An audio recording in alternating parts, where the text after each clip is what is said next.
সামান্য ঘটনাকে কেন্দ্র করে ছুরি দিয়ে এক ব্যক্তিকে আঘাত করে প্রাণে মারার চেষ্টা। চাঞ্চল্যকর এই ঘটনা সোনামুড়া বেজিমারা এলাকায়। জানা গেছে বৃহস্পতিবার রাতে ওই এলাকার আলী হোসেন নামে এক যুবকের সাথে একই এলাকার আব্দুল রশিদ নামে এক ব্যক্তি কোনো একটি বিষয় নিয়ে ঝগড়া শুরু করে। একসময় আব্দুল রশিদ উত্তেজিত হয়ে ধারালো ছুরি দিয়ে আলী হোসেনকে আঘাত করে। ঘটনাস্থলেই আলী হোসেন মাটিতে লুটিয়ে পড়ে, আর অন্যদিকে ঘাতক আব্দুল রশিদ অবস্থার বেকতিক বুঝতে পেরে গা ঢাকা দেয়। পরে প্রত্যক্ষদর্শীরা তড়িঘড়ি আহত আলী হোসেনকে সোনামুড়া মহকুমা হাসপাতালে নিয়ে আসে।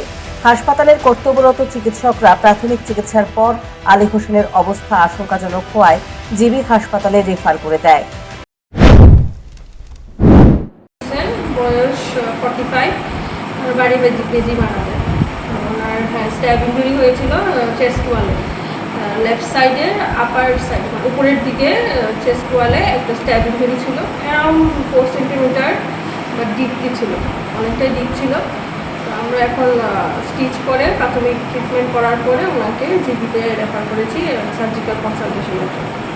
এমনিতে মানে ওনার যেটা বলবো মানে না, বাট লাংসে লাগার চান্স আছে।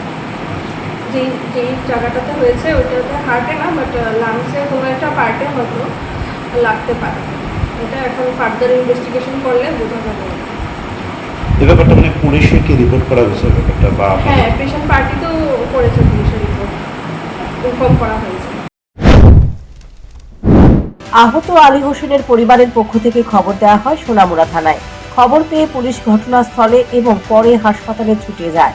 এই ব্যাপারে সোনামুড়া থানার পুলিশ একটি মামলা হাতে নিয়ে অভিযুক্ত আব্দুল রশিদকে গ্রেফতারের জন্য জাল বিস্তার করেছে।